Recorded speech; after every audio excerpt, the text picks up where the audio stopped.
Saudara Kasturi Amalia, Mafulisha Dewi, dan Denti Pristika yang untuk mempresentasikan artikelnya tentang perkecambahan biji. Ya, siap untuk kelompok 1? Siap, Ibu. Ya, silahkan bisa dimulai.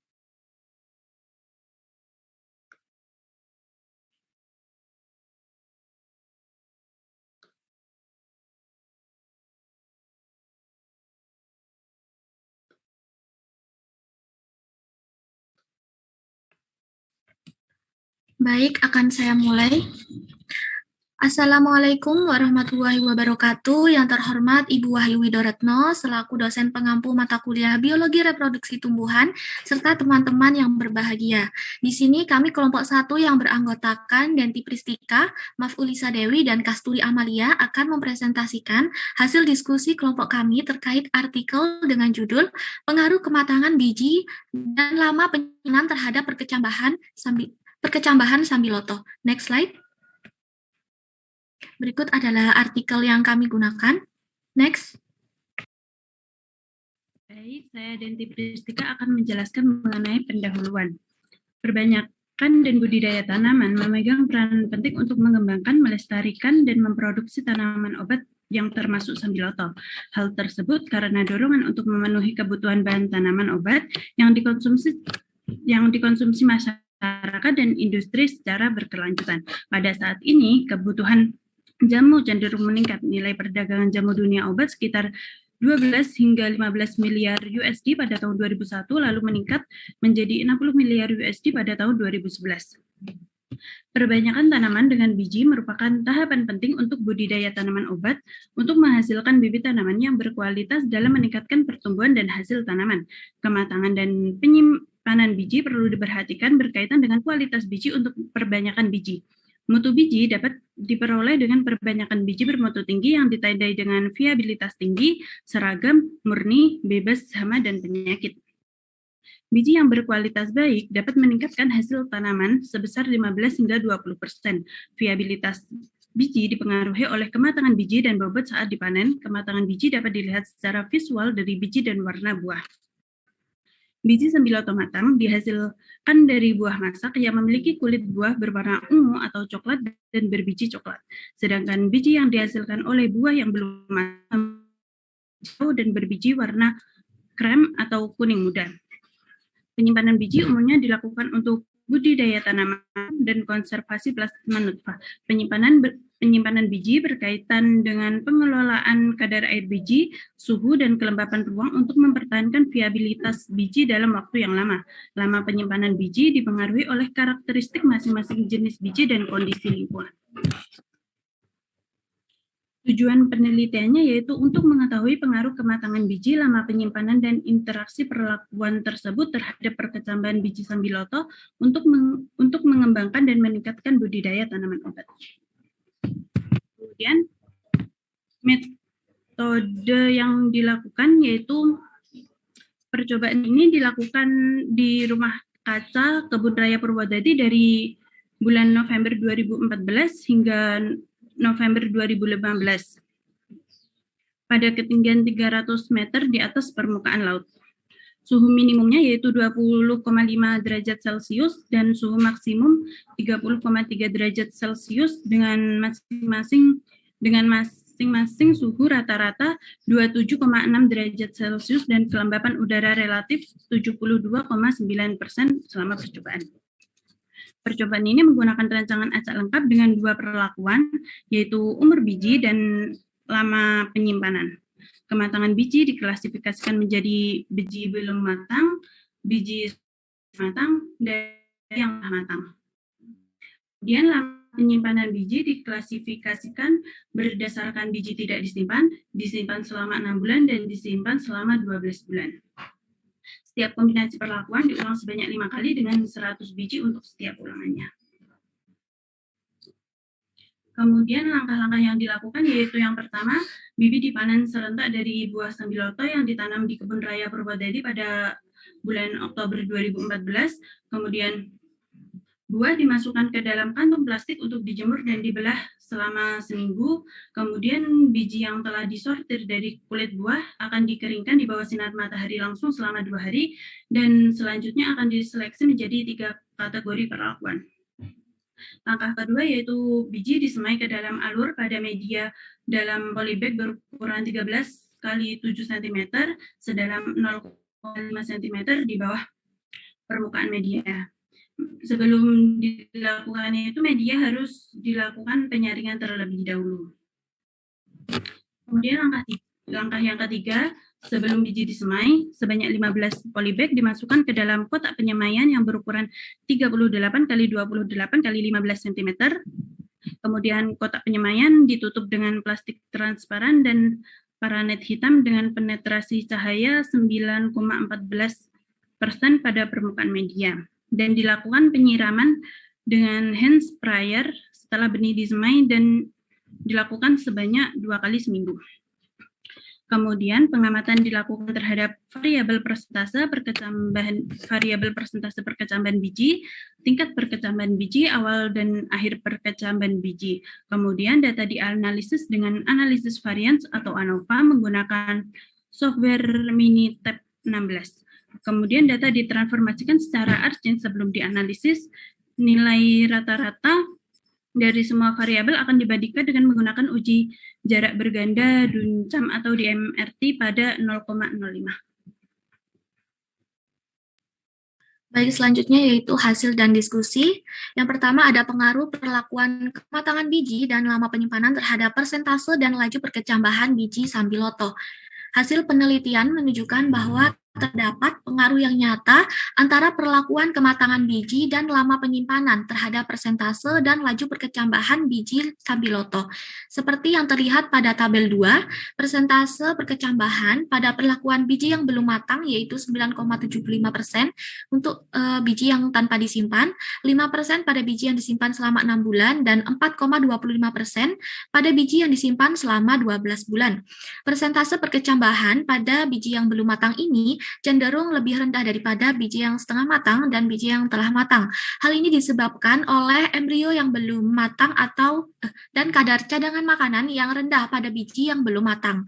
Persentase biji berkecambah pada biji setengah matang dan biji matang terus meningkat dari 35,80% menjadi 71% untuk biji yang tanpa disimpan, dan masing-masing meningkat menjadi 65,4% dan 98,50% setelah biji tersebut disimpan selama 12 bulan. Sedangkan persentase perkecambahan pada biji yang telah matang yaitu 71% untuk biji yang tanpa disimpan, 93,80% untuk biji yang disimpan selama 6 bulan, dan juga 98,5% saat biji disimpan selama 12 bulan. Next slide.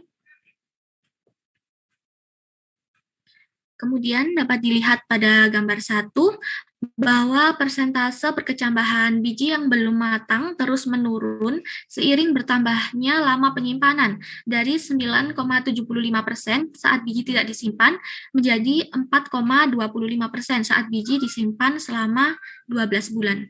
Next slide.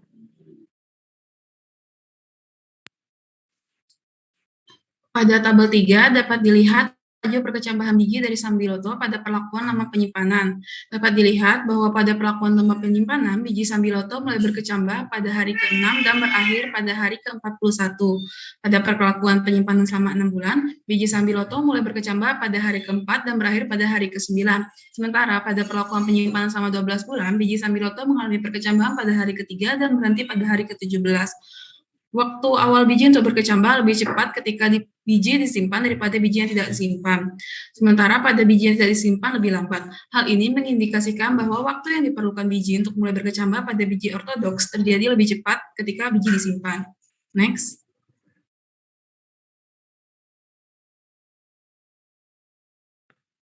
Selanjutnya yaitu perkecambahan pada biji Sambiloto pada perlakuan yang berbeda, yakni untuk A yaitu biji tanpa disimpan, B Grafik B yaitu biji disimpan selama 6 bulan dan grafik C adalah biji yang disimpan selama 12 bulan. Peningkatan daya perkecambahan biji selama penyimpanan ini dapat disebabkan oleh peningkatan kematangan fisiologis biji selama penyimpanan untuk mengurangi dormansi dan meningkatkan daya perkecambahan biji seperti yang ditunjukkan buah. Peningkatan tersebut biasa terjadi biji yang bersifat ortodoks seperti biji sambiloto ini. Kematangan biji yang terus berlanjut setelah panen atau setelah pematangan juga dilaporkan oleh penelitian lain yang dilakukan oleh Hartman dan kawan-kawan tahun 2002 bahwa beberapa jenis biji ini memang memerlukan waktu penyimpanan pada kondisi kering selama beberapa hari, bulan, bahkan tahun untuk dapat berkecambah secara optimal. Hal ini merupakan suatu mekanisme alami bagi spesies tumbuhan tertentu untuk menyesuaikan siklus hidupnya. Untuk penurunan perkecambahan biji pada biji yang belum matang dapat disebabkan oleh belum terbentuknya embrio dan cadangan makanan sebagai sumber energi untuk biji tersebut berkecambah. Kandungan cadangan makanan dalam biji dan daya kecambah suatu biji ini berbanding lurus. Kulit pada biji yang sudah matang ini juga memiliki kandungan kalsium yang lebih tinggi jika dibandingkan dengan kulit biji yang belum matang. Untuk biji yang sudah matang, tetap memerlukan penyimpanan setelah benih tersebut dipanen untuk mengurangi dormansi fisiologis dan meningkatkan perkecambahan biji. Pada grafik dapat dilihat laju perkecambahan biji pada perlakuan biji matang dan disimpan selama 6 bulan paling cepat di antara perlakuan lainnya, yakni sekitar 3 hari. Pada gambar 2B menunjukkan bahwa jumlah biji yang berkecambah pada benih matang mencapai 90% hanya dalam waktu 3-6 hari. Hal ini mungkin disebabkan oleh kematangan fisiologis biji yang optimal, sehingga setelah disimpan selama 6 bulan. Laju perkecambahan biji yang paling lambat yaitu perlakuan biji setengah matang dan tanpa penyimpanan, yakni 28 hari yang ditunjukkan pada gambar 2A. Hal ini mungkin disebabkan oleh biji setengah matang saat panen masih membutuhkan waktu yang lama agar embrio di dalam biji tersebut dapat berkecambah. Namun demikian, persentase perkecambahan biji setengah matang ini jauh lebih tinggi daripada biji yang belum matang. Untuk waktu awal biji berkecambah, dapat dilihat pada gambar 2A menunjukkan bahwa biji yang disimpan selama 12 bulan berkecambah dengan cepat yakni 3 hari, sedangkan biji yang tanpa disimpan adalah yang paling lama berkecambah yakni 6 hari. Oleh karena itu, biji jenis ortodoks seperti biji sambiloto ini membutuhkan jangka waktu tertentu agar dapat berkecambah secara optimal. Next slide.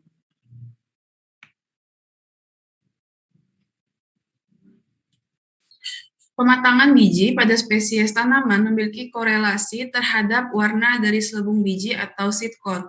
Menurut penelitian yang dilakukan oleh Zhang DKK pada tahun 2013, terdapat perubahan warna dari warna cerah menuju warna gelap seiring dengan matangnya biji seperti yang dapat dilihat pada gambar 3. Dengan biji imatur atau tidak matang memiliki warna cerah dan biji matang memiliki warna gelap. Kematangan biji juga berkorelasi dengan senyawa kimia seperti gula, patin, minyak, dan protein yang digandung oleh biji. Zhang juga melaporkan bahwa kadar gula dan protein pada biji dari Brassica mengalami penurunan seiring meningkatnya kematangan biji, sementara kadar minyak pada biji menunjukkan peningkatan seiring matangnya biji. Peningkatan senyawa organik yang terakumulasi pada biji ketika proses pematangan terjadi akan diikuti dengan peningkatan berat. Gambar 3 menunjukkan berat dari biji yang tidak matang sebesar 0,036 gram per 100 biji, sementara pada biji matang sebesar 0,116 gram per 100 biji. Baik, selanjutnya. Tabel 4 menunjukkan laju perkecambahan biji dari sambiloto pada kematangan biji yang berbeda. Kandungan lemak pada biji memiliki peran penting pada perkecambahan biji sebagai sumber energi untuk perkecambahan. Sehingga biji matang pada sambiloto yang memiliki senyawa lipid tinggi akan memiliki energi perkecambahan yang lebih besar serta dapat mulai berkecambah lebih cepat daripada biji yang tidak matang. Tabel 4 menunjukkan waktu awal dari perkecambahan biji matang dan biji semi matang yang terjadi lebih cepat yang dimulai pada hari ke-4 dan berakhir pada hari ke-20 untuk biji matang yang berlangsung selama 16 hari. Sementara pada biji semi matang dimulai pada hari ke-3 dan berakhir pada hari ke-20 yaitu yang berlangsung selama 17 hari. Kedua biji ini mengalami perkecambahan yang lebih cepat daripada biji tidak matang yang dimulai pada hari ke-6 dan selesai pada hari ke-21. Hal ini dapat disebabkan oleh kandungan lipid pada biji matang lebih besar daripada biji tidak matang, sehingga perkecambahan terjadi lebih cepat daripada biji tidak matang. Hal ini juga ditunjukkan pada gambar 1 yang sebelumnya telah dijelaskan oleh teman saya, di mana jumlah biji matang yang berkecambah pada hari ke-3 dan hari ke-4 setelah ditabur lebih banyak daripada biji yang tidak matang. Biji tidak matang menunjukkan perkecambahan pada hari ke-6 dan hari ke-7 setelah penaburan. Hal ini juga menunjukkan bahwa pengaruh kematangan biji pada perkecambahan awal ditentukan pada minggu pertama, terutama pada hari pertama hingga hari ketiga. Mulai perkecambahan biji dalam hal ini dipengaruhi oleh lipid sebagai energi perkecambahan pada biji dan kematangan embrio biji. Setelah tahap ini, perkecambahan biji terjadi atau dilanjutkan secara normal seperti yang telah dilaporkan oleh Zhang pada tahun 2013. Percobaan ini juga menunjukkan bahwa kematangan biji saat panen penting untuk mendapatkan biji bermutu tinggi untuk budidaya dan pengembangan sambiloto, serta meningkatkan produksi tanaman. Baik, selanjutnya.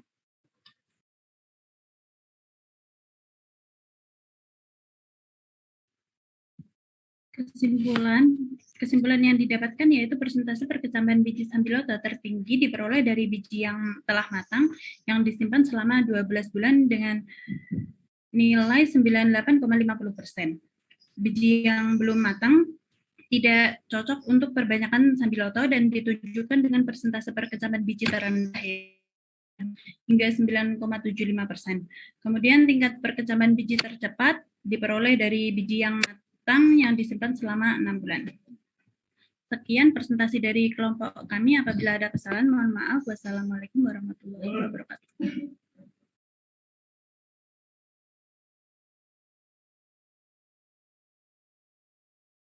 Terima kasih untuk kelompok 1.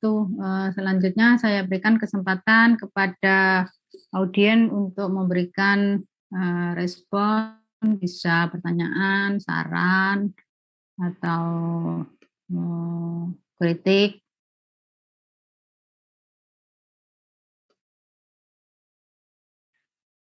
Ya, Afif.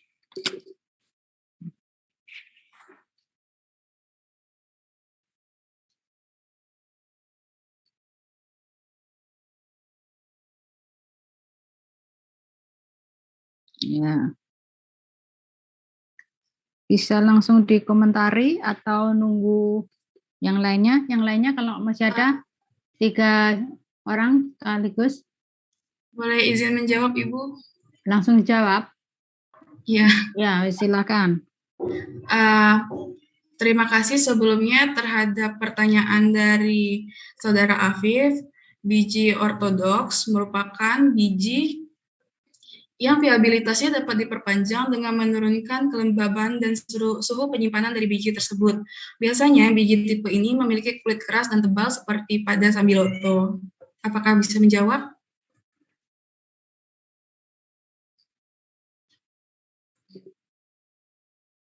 Baik, terima kasih.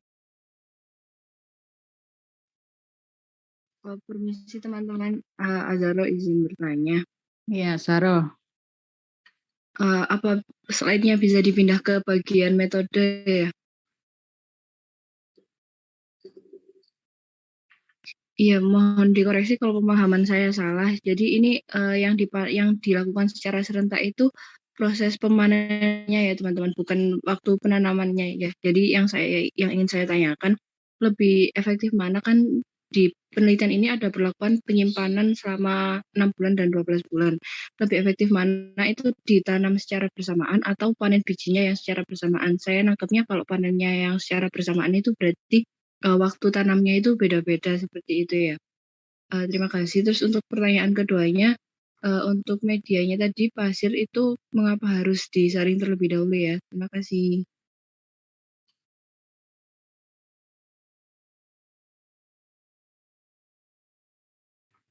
Izin menjawab, untuk yang dipanen secara serentak itu dalam jurnal tidak dijelaskan waktu tanamnya, namun hanya dijelaskan waktu panennya.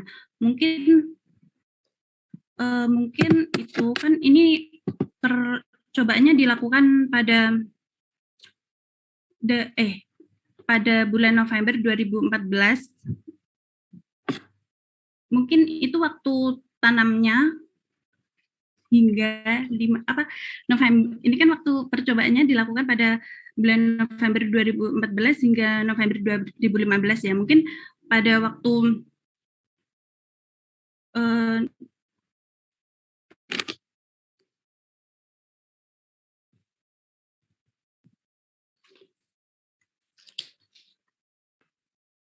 Permisi, saya Mafulisa izin membantu untuk menjawab pertanyaan pertama Azharo. Untuk bibit memang dipanennya itu serentak, dan juga bibit setelah yang dipanen serentak kemudian dikeringkan tersebut itu nantinya itu ditanam secara bersamaan, karena kita kan ini mau mengetahui bagaimana kalau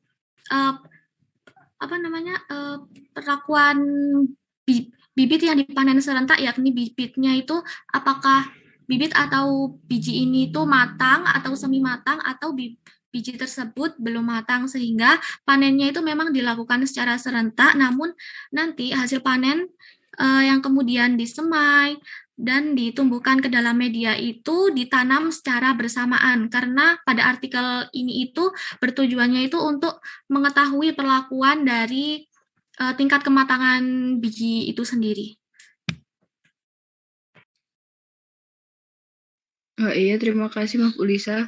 Mohon maaf saya belum bisa membayangkan, karena tadi kan juga ada perlakuan yang penyimpanan 6 bulan dan 12 bulan itu ya. Jadi kalau dipanen bersamaan, bagaimana bisa itu ditanamnya bersamaan seperti itu. Jadi saya belum terbayang, mohon maaf. Terima kasih.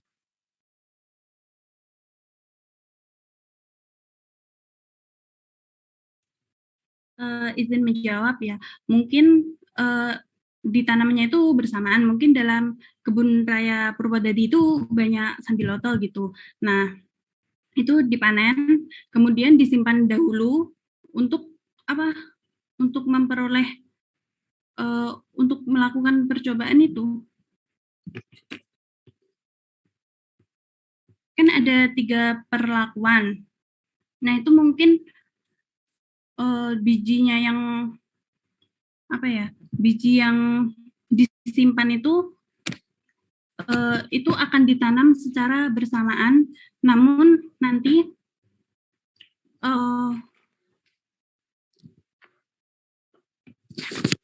sebentar. Ibu boleh minta waktu untuk diskusi, Bu? Iya, silakan.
Ya, silakan dilanjut.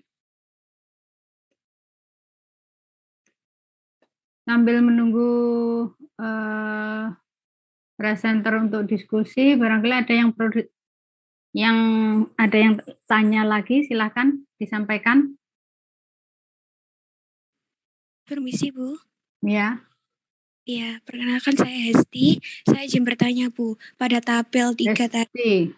Oke, pada tabel 3 tadi dijelaskan bahwa waktu germinasi 12 bulan itu lebih cepat dibandingkan yang penyimpanan 6 bulan. Mengapa hal itu terjadi? Tadi soalnya tadi dijelaskan waktu presentasi kalau waktu penyimpanan itu akan membantu biji mudah berkecambah. Terima kasih.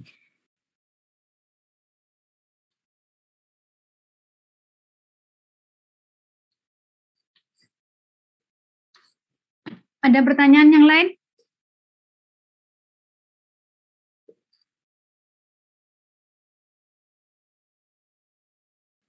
Ya Bu, permisi. Ya, Zul. Ya, tadi sempat dijelaskan ada yang tabel yang kurang tahu tabel berapa tadi, pokoknya ada tentang persentase germinasi dan yang germination rate itu. Nah itu berdasarkan tabel itu kalau misalkan kita dari hasil penelitian di jurnal itu mau mengaplikasikan, itu lebih baik menggunakan bibit yang matang disimpan selama 6 bulan atau yang matang disimpan 12 bulan. Melihat dari yang disimpan selama 12 bulan itu persentase perkecambahannya lebih tinggi, namun laju perkecambahan biji yang disimpan 6 bulan itu lebih cepat. Jadi untuk pengaplikasiannya itu untuk dapat hasil yang maksimal itu lebih baik yang mana? Terima kasih. Ya.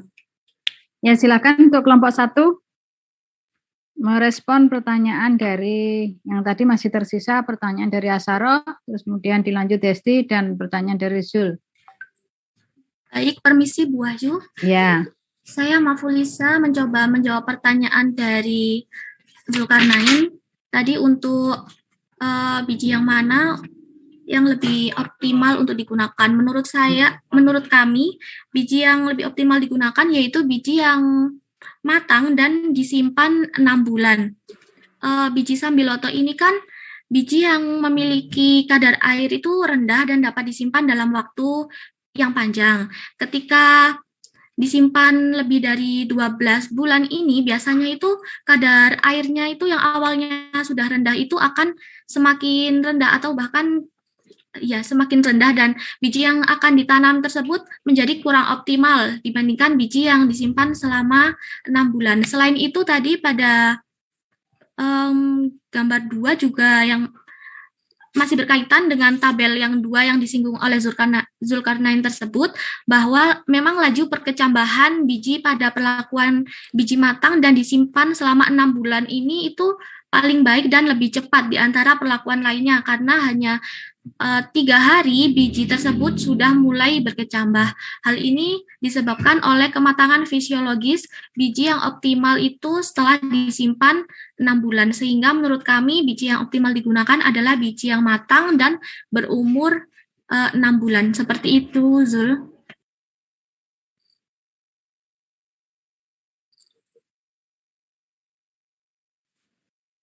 Terima kasih. Jadi tetap lebih optimal yang 6 bulan, meskipun tadi disampaikan di tabelnya itu persentase perkecambahannya lebih tinggi yang 12 bulan. Iya, Zul. Menurut kami memang begitu, meskipun yang 12 bulan ini persentase perkecambahan sedikit lebih tinggi, namun pada biji yang 12 bulan ini laju perkecambahannya itu lebih rendah dibandingkan biji yang disimpan selama 6 bulan. Seperti itu. Baik, terima kasih. Ya, masih ada sisa pertanyaan?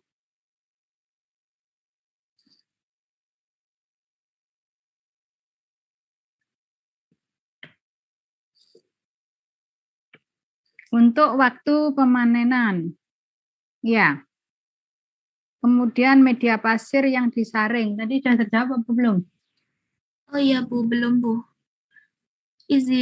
Saya Mafulisa izin menjawab yang waktu pemanenan. Jadi yang dipanen serentak itu memang bibitnya, bibit yang akan digunakan bijinya seperti itu. Jadi bibit yang ada di Kebun Raya Purwodadi ini awalnya dipanen serentak, setelah itu bibit ini tuh disimpan terlebih dahulu.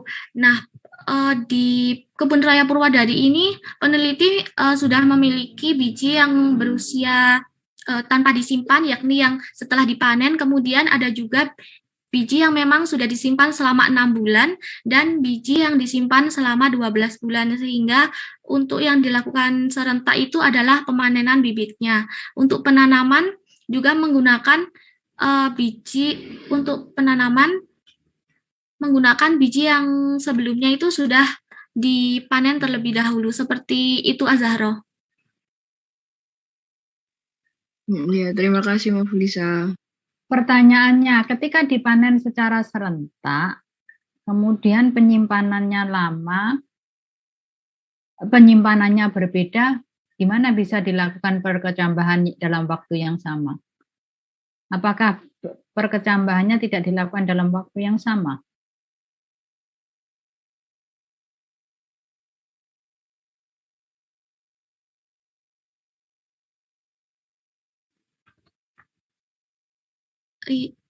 Iya Bu, saya mau Felisa izin menjawab. Sepertinya untuk perkecambahannya ini tidak dilakukan di waktu yang sama Bu.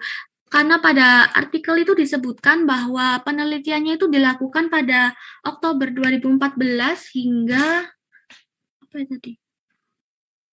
November 2015 sepertinya Bu. Bentar. Mungkin teman-teman yang lain bisa menambahkan. Menurut artikel, penelitian dilakukan mulai dari Oktober 2014 hingga November 2015 pada ketinggian 300 meter di atas laut. Seperti itu. Oktober 2014 hingga November 2015.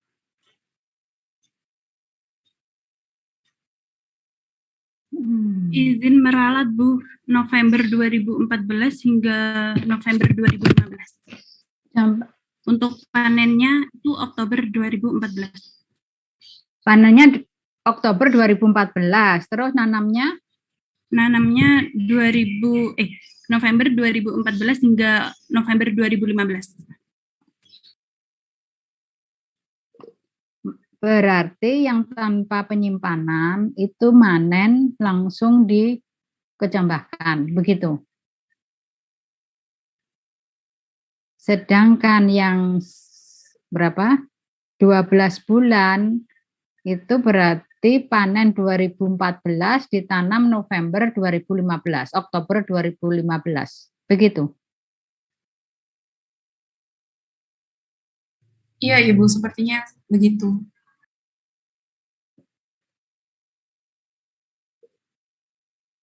Terus yang berarti yang 6 bulan pertengahan gitu ya? Iya, Bu. Jadi ini mungkin kendala ketika misalkan kenapa tadi ada pertanyaan kenapa tidak ditanam dulu dengan waktu yang sama. Jadi mungkin tanamannya sambiloto itu sudah ditanam duluan. Ya, maksudnya sudah ada tanamannya. Nah, kemudian si peneliti tinggal memanen manen buah apa biji?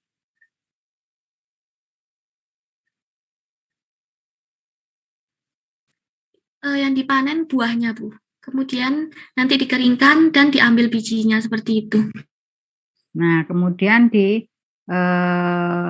hanya saja yang jadi pertanyaannya, umur berapa masing-masing buah itu dipanen untuk menentukan bahwa buah itu matang, belum matang, atau setengah matang.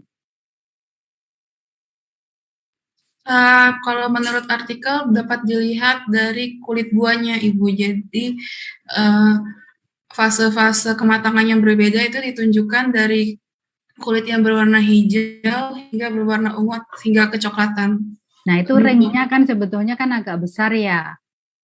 Artinya hijau itu mungkin bisa, sekarang umur buahnya berapa? Jadi si peneliti tidak mengamati misalkan berapa minggu setelah, mungkin ukurannya biasanya antesis ya. Itu enggak ya?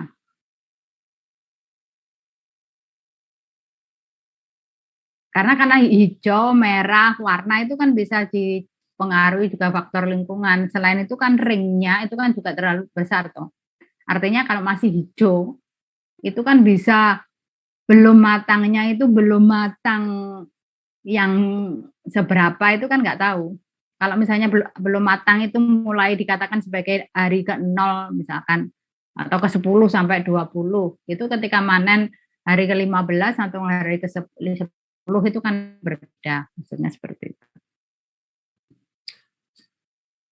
Nah, kemudian rancangan yang digunakan apa ini? Mengingat kalau penelitian ini dilakukan pada waktu yang sangat berbeda. Ya.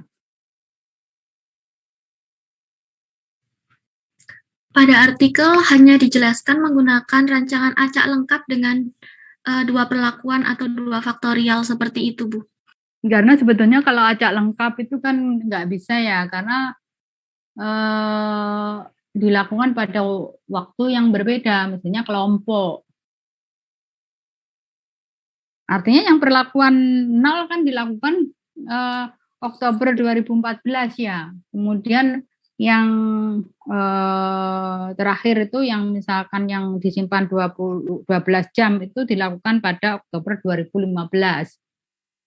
Ya. Berarti kan dalam kurun waktu yang berbeda.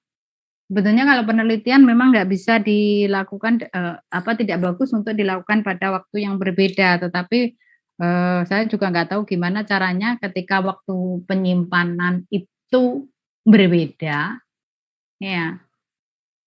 Apakah artinya kita menyimpan dulu sesuai dengan waktunya, baru kita kecambahkan bersama-sama?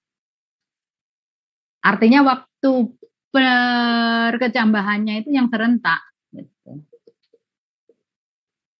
Tetapi bahwa bijinya itu sudah disimpan dalam waktu tertentu.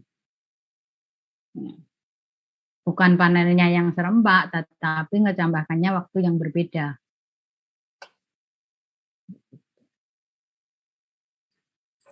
Nah, masalahnya cuman apakah biji itu tersedia. Jadi kalau misalkan untuk perlakuan yang biji yang 1 tahun, berarti saya panen dulu tahun ini, tapi saya melakukan perkecambahan tahun berikutnya. Ya. Sedangkan yang 6 bulan ya saya panen nanti setelah 6 bulan dari waktu panen yang pertama. Tetapi nanti dikecambahkan dalam waktu yang bersamaan. Karena kan perkecambahan pun kan dipengaruhi oleh berbagai macam faktor kan. Ada faktor eksternal. Makanya ketika satunya dilakukan pada tahun 2014, ya itu yang 0 hari, sedangkan yang satunya dilakukan pada 2015, mungkin kan kondisinya berbeda. Ya, hari yang berbeda aja bisa berbeda, apalagi hari yang tahun yang berbeda. Ya. Nah, kemudian saya sebetulnya mau karena beberapa pertanyaan sebetulnya sudah dijawab ya. Tinggal yang tadi biji ortodok ya. Jadi ada tanaman yang benihnya atau bibitnya itu dikelompokkan dalam benih ortodok, ada yang rekalsitran. Yang rekalsitran kemarin sudah saya sampaikan bahwa biasanya benih-benih ini mempunyai kandungan yang air yang lebih besar karena tidak tahan disimpan dalam kondisi kering. Ya, harus dalam kondisi kelembapan tinggi. Sebaliknya untuk yang benih ortodok biasanya dia bertahan hidup walaupun dalam kondisi kering bahkan beku. Ya. Dan selama penyimpanan biasanya benih ini mempunyai kandungan air yang sangat sedikit. Jadi masih mampu bertahan hidup. Begitu. Nah, sedangkan untuk jurnalnya saya mau mengkritisi beberapa tampilan datanya ini untuk juga kepentingan kalian. Yang pertama, ada duplikasi data yang ditampilkan. Jadi coba di hasil ya ada grafik tapi juga ada tabel. Kalian mestinya sudah dapatkan kemarin bagaimana menyajikan hasil penelitian, bukan yang satunya tabel 1. Tabel 1 sama grafik 1 itu sebetulnya kan sama. Mana tabel 1 sama grafik? Grafiknya mana? Grafik. Nah, ini sama satunya mana? Jadi mestinya satu saja kalau menggunakan. Yang kedua, kalau menampilkan tabel, ya perlakuan. Coba tabelmu yang tabel 2. Ya, ini tidak informatif sama sekali. Ya. Mestinya ada satu, terserah mau kematangan dulu, kematangan biji. Ya, misalnya ada yang matang, belum matang, setengah matang, dan matang. Kemudian masing-masing itu kan ada lama penyimpanan. Jadi misalkan yang belum matang, lama penyimpanannya ada 0, 6 bulan, sama 12 bulan. Harusnya seperti itu cara menampilkan. Ya. Sehingga dari situ jelas yang bagus mana. Kalau ini kan orang lihat tidak matang tanpa penyimpanan, tidak matang kemudian setengah matang tanpa penyimpanan. Ya, itu untuk juga kalian nanti ketika menyampaikan, ya harus ada satu lajur lagi. Ya, jadi ada tahapan perkembangan. Tahapan perkembangan itu sebetulnya kan bukan perlakuan ya. Yang perlakuan itu adalah lama penyimpanan. Jadi yang satu tahapan perkembangan, kemudian ada lama penyimpanan. Atau bisa dibalik juga, misalkan lama penyimpanan, misalkan 0, nanti ada 6 bulan, 12 bulan, tapi masing-masing itu adalah pada biji yang misalnya belum masak, belum matang, setengah matang, dan yang sudah matang. Itu cara tampilan datanya. Nah, kemudian apa lagi ya? Nah, kemudian bahasan dari jurnal ini sebetulnya kan faktor-faktor yang mempengaruhi perkecambahan itu kan bisa faktor eksternal, bisa faktor internal. Ya, kalau dilihat dari apa yang disajikan dari hasil penelitian itu lebih cenderung ke arah faktor internal. Ya, nah faktor internal itu kan bisa meliputi beberapa hal, misalkan ada viabilitas biji, ya. Kemudian juga ada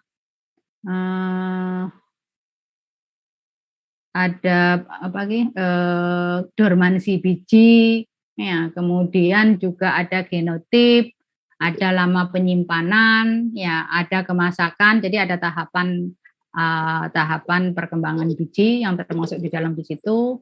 Kemudian yang kedua juga bisa ada lama penyimpanan. Lama penyimpanan itu biasanya terkait sama viabilitas atau vitalitas dari biji.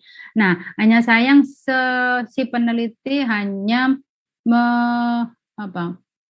menyampaikan penjelasan lebih atau argumentasi ya, lebih ke arah cadangan makanan ya.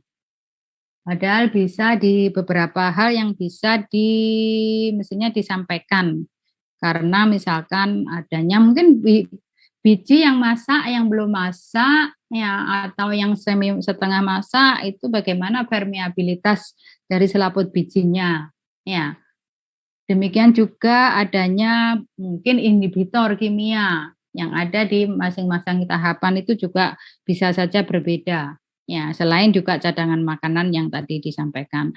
Kemudian juga terkait mestinya viabilitas ya dari embrio, karena kan ketika disimpan lama, disimpan tidak lama ya, ataukah biji yang masak, biji yang belum atau matang sih yang benar misalkan, itu juga mungkin viabilitas dari biji itu juga akan berbeda. Saya rasa itu masih ada yang perlu memberikan komentar atau masukan.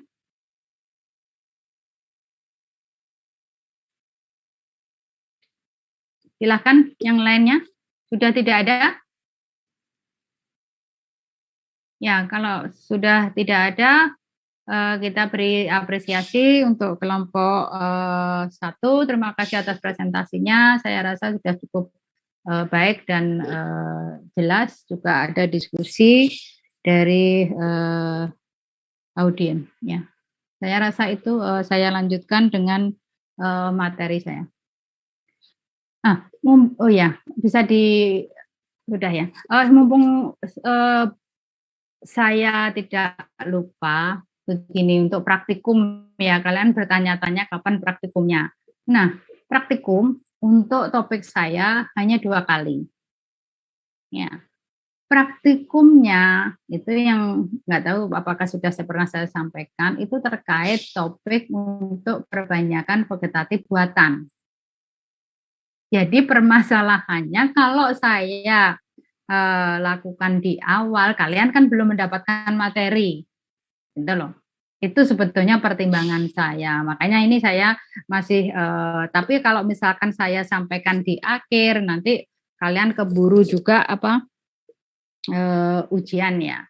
Nah, rencana saya sebetulnya, soalnya minggu depan juga kalian masih presentasi untuk pematahan dormansi ya.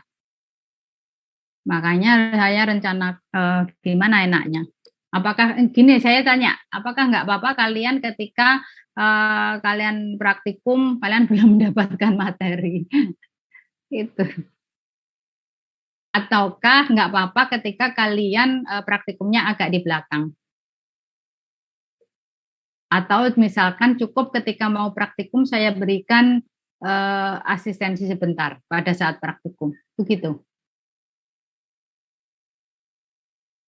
Silahkan berkomentar.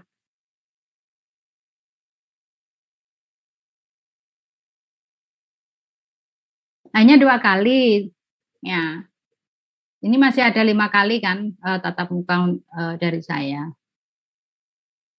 Mungkin kita mulai tanggal 25 gimana? Nggak apa-apa ya? Cuma 2 kali. Jadi praktikumnya hanya 2 kali, topiknya kedua-duanya adalah perbanyakan vegetatif buatan. Ya. Nah, kemarin praktikumnya berapa kali sudah?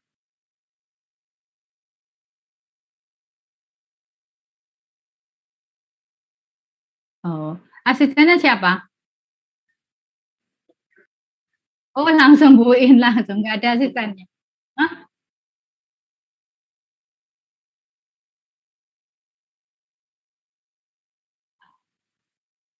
Oh gitu.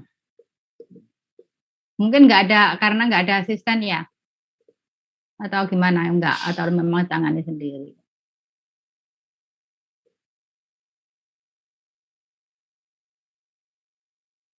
Oh gitu. Ya wes. Ya kita mulai tanggal 25 aja ya. Belum, jadi Senin belum praktikum. Oke.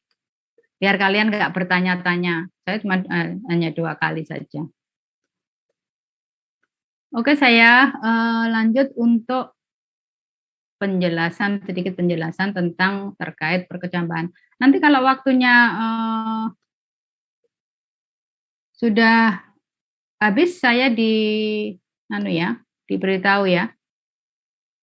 Sampai 13 berapa? Sampai 14 atau berapa? 14.10. 14.10. Oke, masih lama. Nah, ini adalah proses yang terjadi pada saat biji berkecambah atau perkecambahan biji ya. Apa yang terjadi ketika biji itu berkecambah? Pertama, yang sudah juga saya sampaikan bahwa syarat pertama atau syarat yang menjadi syarat biji bisa berkecambah itu adalah kalau biji menyerap air, yang prosesnya dinamakan sebagai imbibisi. Ya. Ketika air atau biji menyerap air, ini yang satu ini, maka imbibisi ini menstimulasi ya terjadinya sintesis hibernilin. Ya.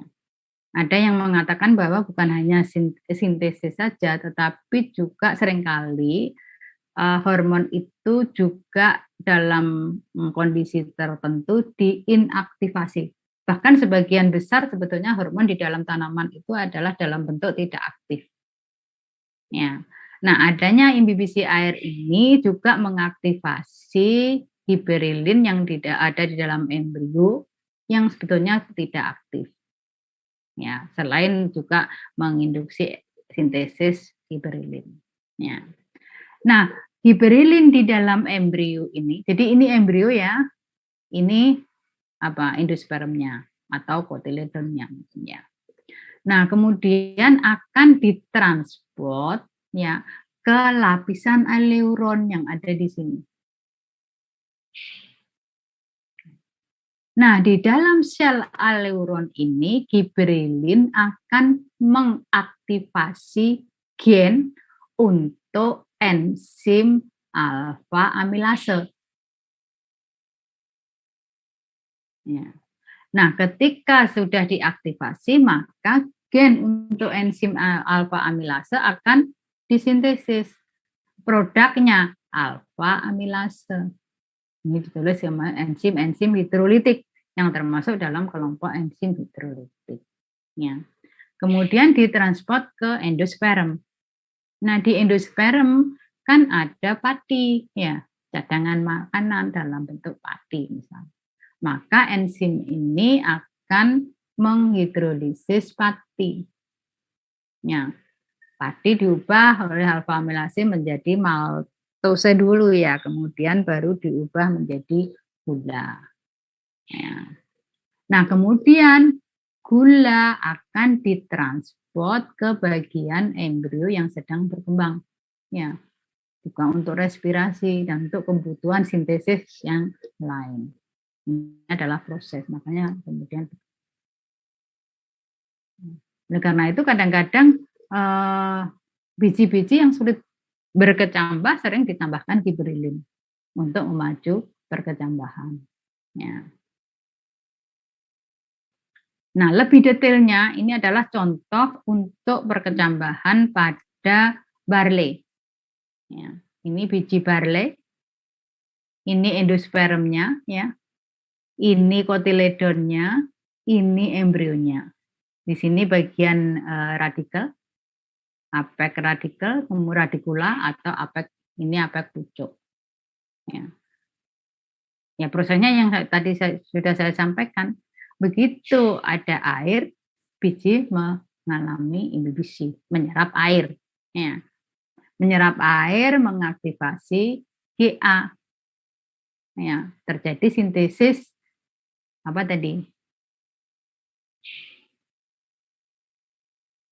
Enzim tertentu atau enzim hidrolitik. Nah, prosesnya kan ada proses transkripsi dulu, menghasilkan DNA, kemudian translasi, ya, replikasi dulu, kemudian transkripsi, kemudian translasi, menghasilkan alfa amilase. Nah, tadi kan alfa amilase disintesis di sel-sel lapisan aleuron, yang kemudian di eksositosis, ya, ditransport ke endosperm. Ya. Kemudian ada target pati, diubah menjadi gula ditransport ke sini. Ya, prosesnya saja yang ini proses hidrolisis, ya, dari pati menjadi gula proses hidrolisis. Ya, kemudian ditransport ke embrio terus terjadi pertumbuhan atau perkembangan dari pucuk dan radikula. Ini adalah proses dari perkecambahan biji. Nah, dari sini siapa yang belum paham?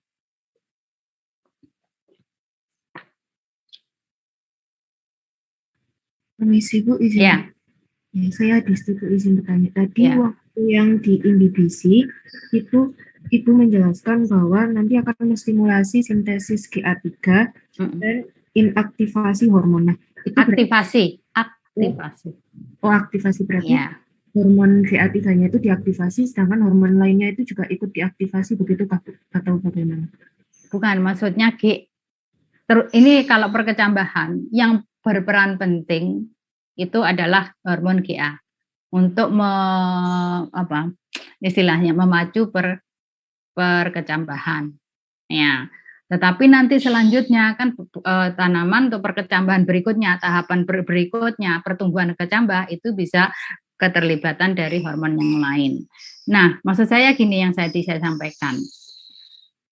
Hormon yang ada di dalam sel tumbuhan ya sebagian besar sebetulnya dalam bentuk yang tidak aktif atau diinaktivasi. Kan ada regulasi hormon di dalam tumbuhan ya. Ada transportasi, ada kompartementasi, ada degradasi, ada sintesis, ada apalagi konjugasi dan lain sebagainya ya. Nah, GA di dalam embrio ini ya kemungkinan ada juga GA yang dalam bentuk tidak aktif gitu loh. Nah, adanya imbibisi air menyebabkan GA yang tidak aktif menjadi aktif. Atau adanya imbibisi air menyebabkan ya adanya atau menstimulasi ekspresi dari gen GA. Ya. Yang ada di sini disatakan bahwa menstimulasi sintesis gibberellin. Ya, kalau di sini kan memang secara tersurat menstimulasi sintesis gibberellin, artinya gibberellinnya itu disintesis. Ya. Tetapi saya menambahkan barangkali bukan hanya menstimulasi sintesis GA, tetapi juga mengaktifasi GA yang sudah ada di dalam embrio, tetapi dalam bentuk yang tidak aktif. Gitu.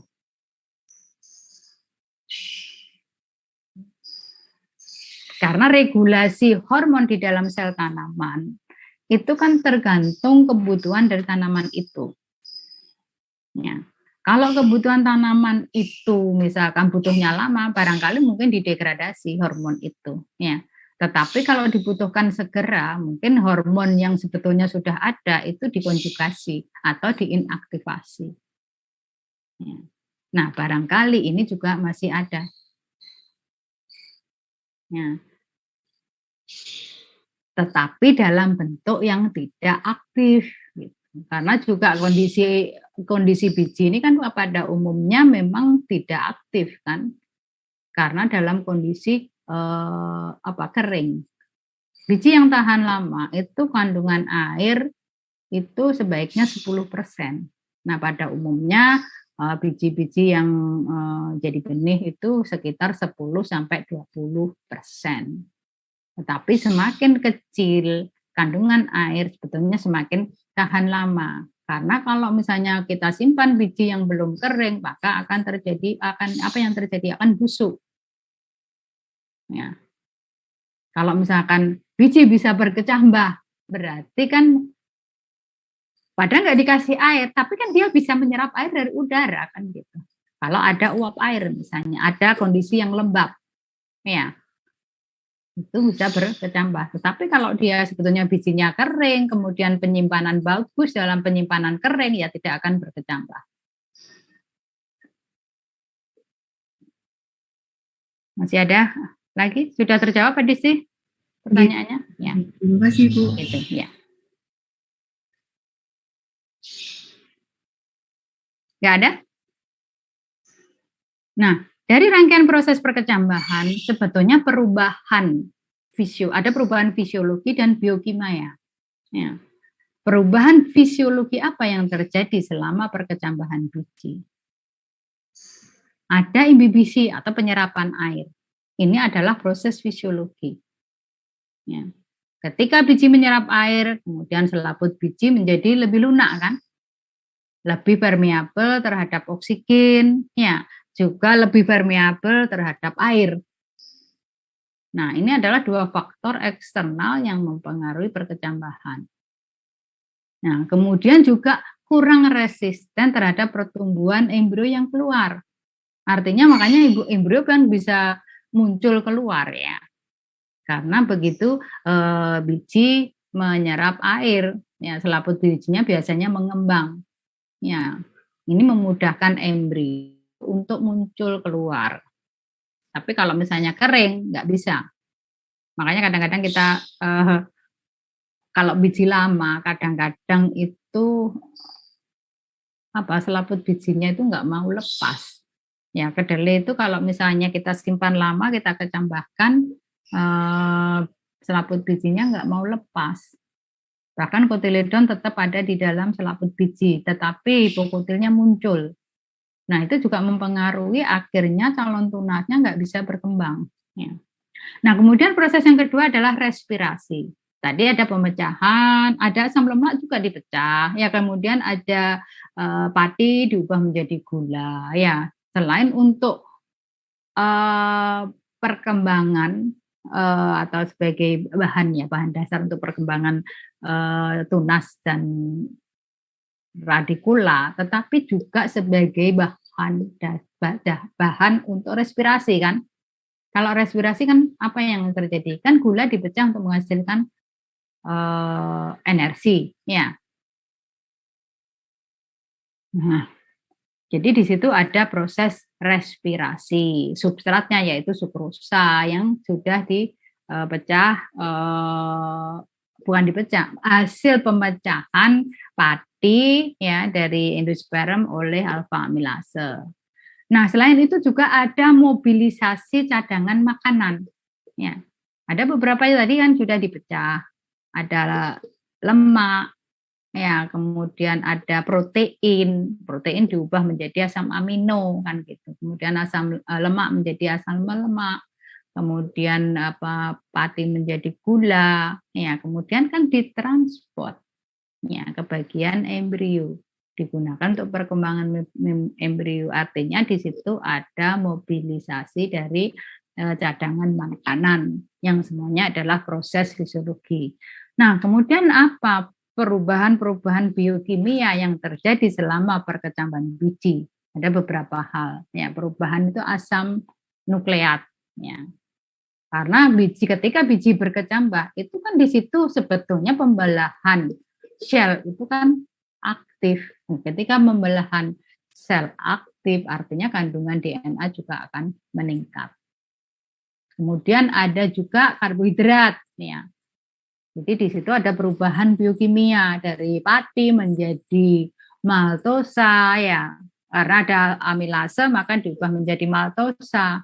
Kemudian maltosa ada maltase diubah menjadi glukosa. Ya. Kemudian ditransport. Kemudian juga perubahan dari lipid. Ya, lipid oleh lipase, proses hidrolisis juga diubah menjadi asam lemak dan gliserol. Kemudian diubah lagi menjadi asetil-CoA, diubah menjadi sukrosa, kemudian bisa juga diubah menjadi digunakan sebagai energi atau ditransport ke embrio yang sedang berkembang. Ya. Kemudian protein, tadi juga di gambar itu sudah disampaikan bahwa akan terjadi hidrolisis protein yang menjadi asam amino, yang nanti mengalami proses deaminasi atau oksidasi, bisa menghasilkan energi atau protein yang baru. Ya, sesuai dengan kebutuhan dari kecambah tersebut. Nah, kemudian ada juga perubahan dari nutrien anorganik. Jadi beberapa elemen-elemen anorganik itu berada dalam bentuk fitin. Jadi fitin ini. Jadi kayak terikat ya. Fitin, padahal ini ada Mg-nya, ada fosfatnya, ada Ca-nya. Ya. Maka dengan adanya beberapa fosfatase, maka akan dilepaskan dalam bentuk P, dalam bentuk Ca, dalam bentuk Mg, dan lain-lain. Ini adalah proses-proses yang terjadi baik secara fisiologi maupun biokimia pada proses atau selama proses perkecambahan. Bisa dilanjutkan? Kalau tidak ada pertanyaan, saya lanjutkan. Nah, ada perbedaan antara atau ada dua tipe perkecambahan. Ya. Mungkin kalian sudah familiar, ini ada tipe epigeal dan ada tipe hipogeal. Ya, epi itu artinya di atas, ya. Kemudian geal itu tanah. Ya. Artinya perkecambahan itu baik kotiledon, ya, epigeal itu akan muncul di atas tanah. Keluar dari tanah maksudnya ya. Nah, biasanya kotiledon itu kemudian kembali menjadi berwarna hijau, ya. Nah, inilah yang bertindak sebagai apa ya? Cadangan makanan sebetulnya. Sampai nanti muncul daun pertama yang mampu melakukan fotosintesis. Jadi perkecambahan dari tipe ini untuk cadangan makanan biasanya disuplai oleh kotiledon. Ya. Baru begitu daun pertama ini muncul, sudah mampu melakukan fotosintesis, maka keperluan cadangan yang memberikan suplai cadangan makanan itu digantikan oleh daun. Nah, biasanya kalau sudah ada daun pertama, maka kotiledon itu akan menjadi menguning ya, kemudian rontok. Nah, biasanya ada pemanjangan hipokotil pada tipe perkecambahan ini, ya. Terus kemudian bagian terminal hipokotil biasanya nih hook, ya, karena dia melengkung, ya, melengkung begini. Ya, ini sebetulnya yang melindungi plumula, dari tanah ketika dia akan muncul ke luar dari tanah. Ya. Sehingga meristem pucuknya itu enggak meristem apikalnya itu enggak luka. Ya. Nah, ini energi untuk pertumbuhan berasal dari kotiledon. Nah, kalau yang misal hipogeal bagaimana? Hipo itu di bawah, geal tanah. Ya. Nah, tipe perkecambahan ini berarti kotiledon tetap berada di dalam tanah atau di bawah tanah. Ini. Ketika kalian mengecambahkan, ya ini biji kotiledon tetap berada di tanah. Ya. Nah, tetapi yang memanjang adalah epikotilnya. Pertama pertumbuhan hipokotil, setelah itu pertumbuhan epikotil. Nah, bagian terminal dari epikotil inilah yang melengkung, ya, yang melindungi plumula dari friksi tanah itu tadi ketika kecambah itu akan muncul di atas tanah. Ya. Nah, kemudian energi untuk pertumbuhan berasal dari endosperm. Karena kotiledonnya tadi sudah diserap oleh endosperm untuk menggantikan cadangan makanan. Ini contoh untuk epigeal dan ini contoh untuk hipogeal. Ya, bijinya. Nah, kemudian faktor-faktor yang mempengaruhi perkecambahan itu bisa faktor eksternal dan faktor internal. Yang tadi sudah banyak dibahas, faktor internal ya, ada vitalitas biji dan juga viabilitas biji. Viabilitas ya, ini hampir sama istilahnya. Kalau viabilitas itu kemampuan untuk tumbuh dan berhasil. Ya. Biasanya biji akan berkecambah dengan baik. Ya, kalau vitalitasnya tinggi, artinya berkecambah dengan baik apabila faktor lingkungan itu baik, faktor untuk pertumbuhan baik. Ya. Sedangkan kalau itu vitalitas, kalau viabilitas itu kemampuan untuk hidup dan berhasil, sedangkan vitalitas itu kemampuan hidup untuk berkembang. Bingung ya? Jadi viabilitas itu kemampuan untuk hidup, viabilitas dulu ya, kemampuan untuk hidup dan berhasil.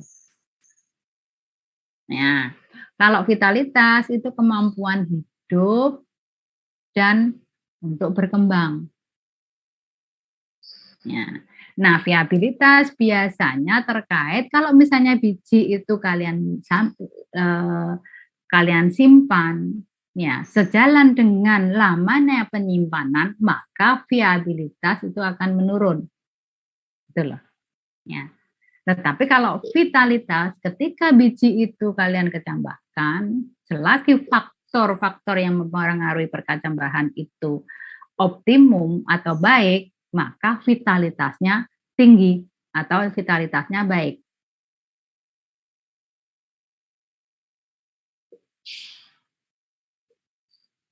Sudah.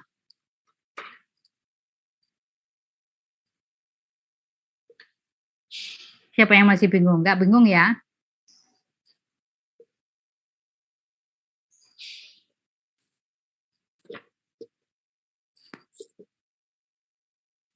Kemudian faktor internal, ada genotip ya.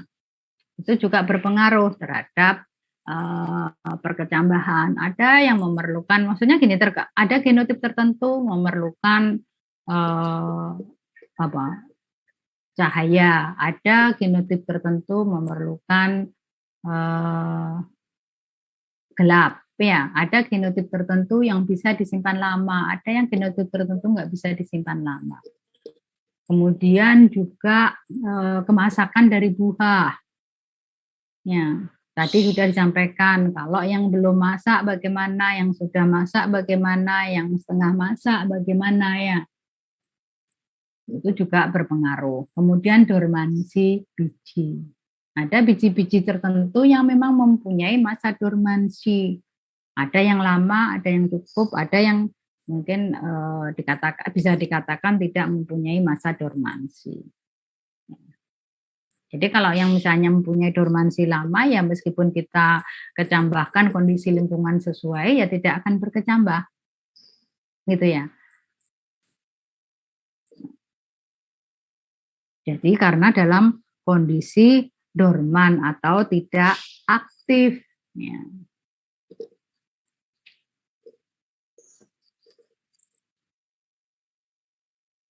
Nah, sedangkan faktor untuk internal, ada pertanyaan?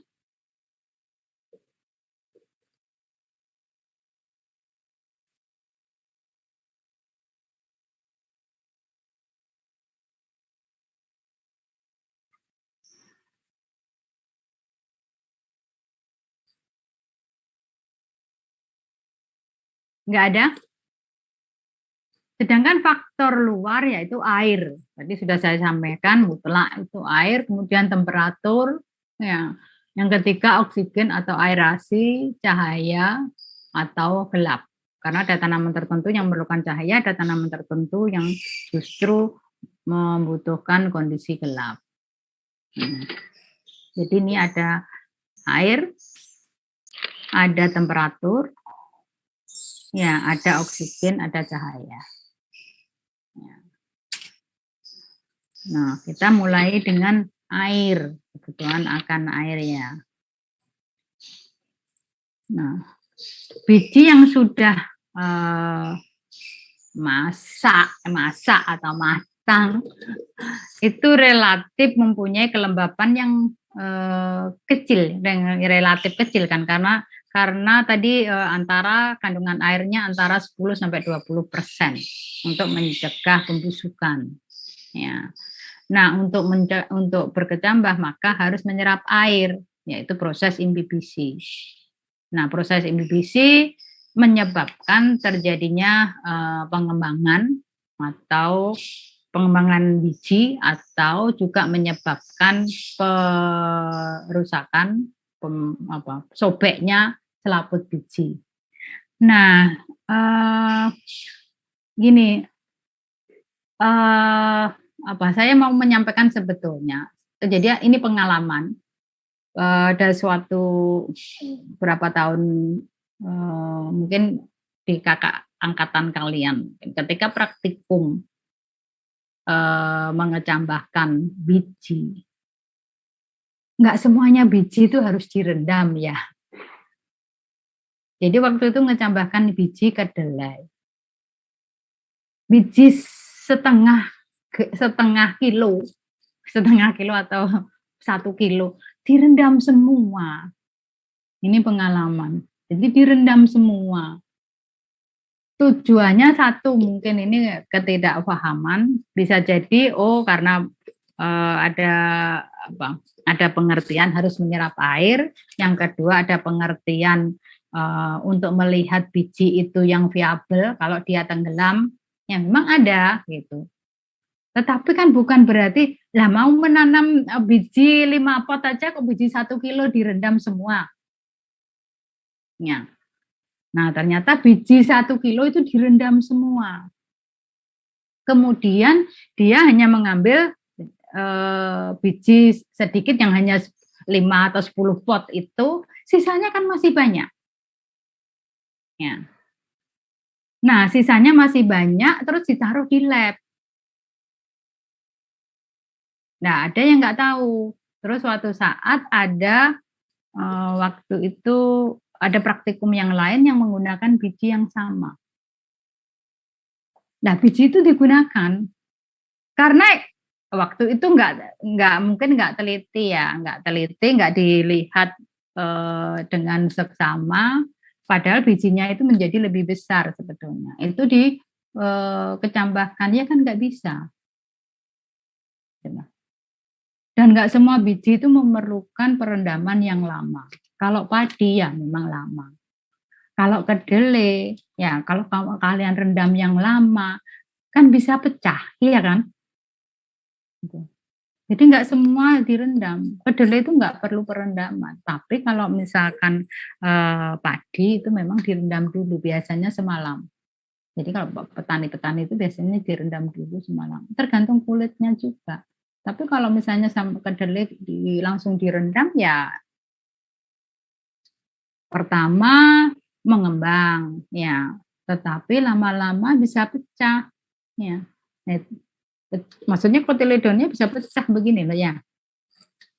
Jadi nggak semuanya harus direndam, bisa langsung saja dikecambahkan. Nah kemudian ketika mengecambahkan itu juga tidak harus ya ketika mengecambahkan itu dalam. Ya, kalian sudah mendapatkan fisiologi terkait dengan fitokrom. Ya. Jadi nggak boleh terlalu dalam juga. Ada yang memerlukan cahaya, ada yang tidak memerlukan cahaya. Kalau yang memerlukan cahaya, berarti kan nggak usah terlalu dalam juga. Ya. Meskipun kau beri cahaya, tapi kalau kamu nanamnya di dalam tanah yang terlalu dalam, nanti nggak mendapatkan cahaya. Nah, kemudian air ini bisa melunakkan selaput atau kulit biji, mengaktifasi enzim tadi ya, untuk memecah makanan cadangan. Kemudian juga melarutkan makanan, mentransport ya makanan yang terlarut. Ini adalah beberapa fungsi dari air tadi. Jadi tidak hanya mengaktifasi sintesis Ga, tetapi juga ada proses-proses yang lain. Nah, kemudian selanjutnya adalah setelah air ada temperatur. Ya, apa sih pentingnya temperatur untuk perkecambahan? Ya. Nah, kemudian sebagian biji biasanya melalui periode dingin sebelum berkecambah. Ya, jadi ada yang namanya stratifikasi. Stratifikasi. Jadi kalau biji untuk berkecambah memerlukan periode dingin berarti stratifikasi. Tetapi kalau tanaman memerlukan kondisi dingin untuk berbunga namanya namanya apa? Lupa fisiologi. Apa? Bunga melalui periode dingin supaya dia mampu menginduksi pembungaan. Apa namanya?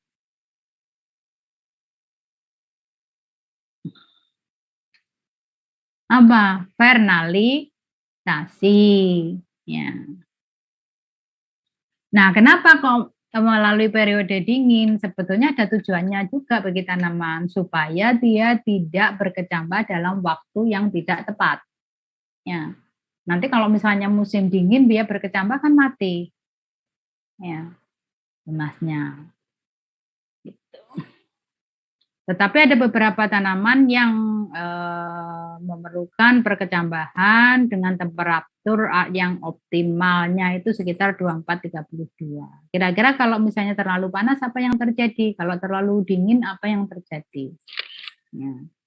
Nah, ini enzim bekerja pada kecepatan yang lebih besar pada temperatur yang lebih tinggi. Tetapi kalau temperaturnya tinggi, ya, maka juga merusak enzim. Enzim mengalami denaturasi. Ya gitu ya. Jadi kalau dingin, enzimnya tidak bekerja dengan baik, ya. Tetapi kalau temperatur terlalu tinggi, juga enzim mengalami denaturasi atau rusak. Makanya dikatakan di sini adalah warm, ya, yang agak lebih tinggi. Kemudian berikutnya adalah oksigen. Ya, nah ini oksigen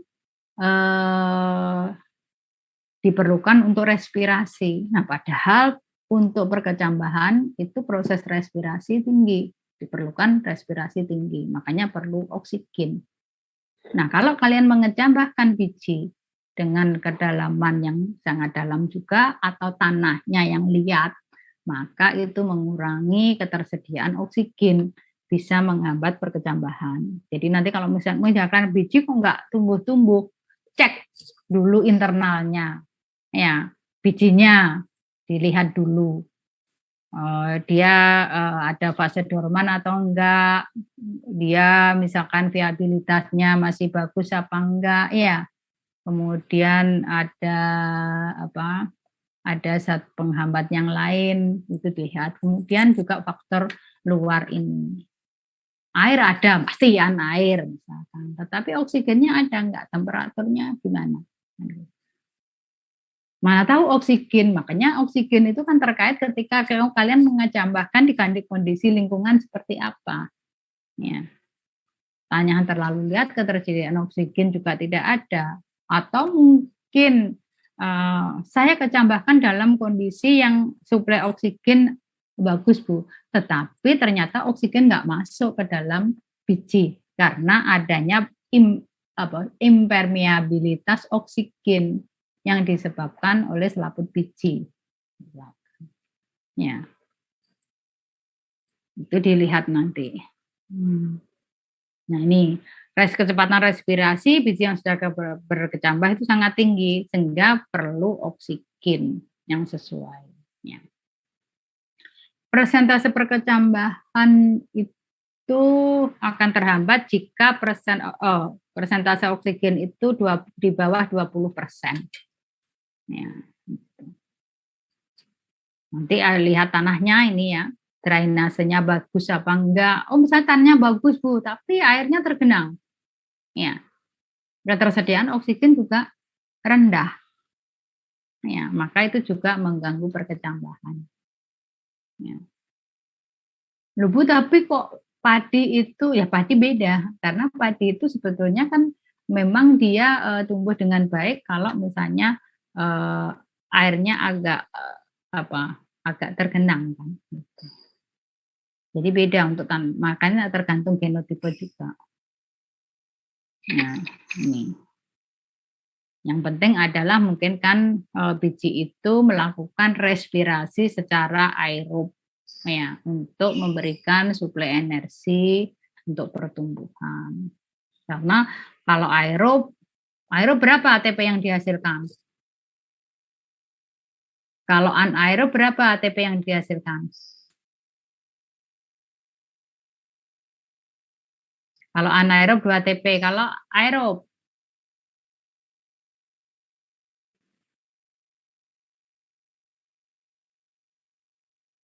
selisihnya jauh sekali, sekitar 36 ya.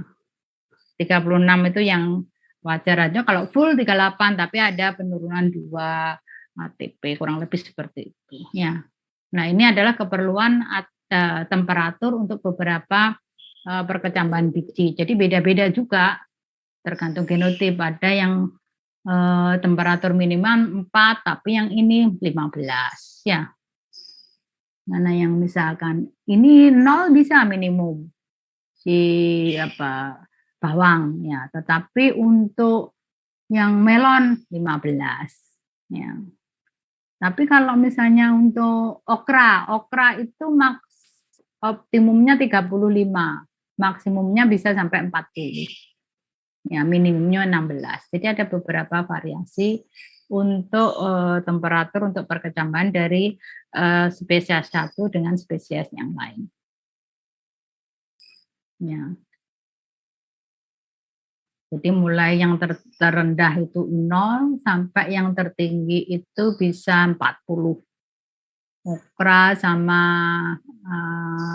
misalnya jagung ya, sweet corn ya, atau watermelon. Kemudian keperluan cahaya. Pada umumnya biji memerlukan gelap untuk berkecambah, tetapi kadang-kadang memerlukan cahaya. Jika perkecambahan itu merespon terhadap cahaya dinamakan sebagai fotoblastis. Ya, ada fotoblastis positif, artinya dia untuk berkecambah memerlukan pemaparan ke cahaya. Ada fotoblastik negatif, artinya tidak memerlukan pemaparan ke cahaya, jadi tidak perlu diberi cahaya. Tetapi ada juga yang non fotoblastik, artinya dikecambahkan dengan ada cahaya, tidak ada cahaya sebetulnya tidak masalah.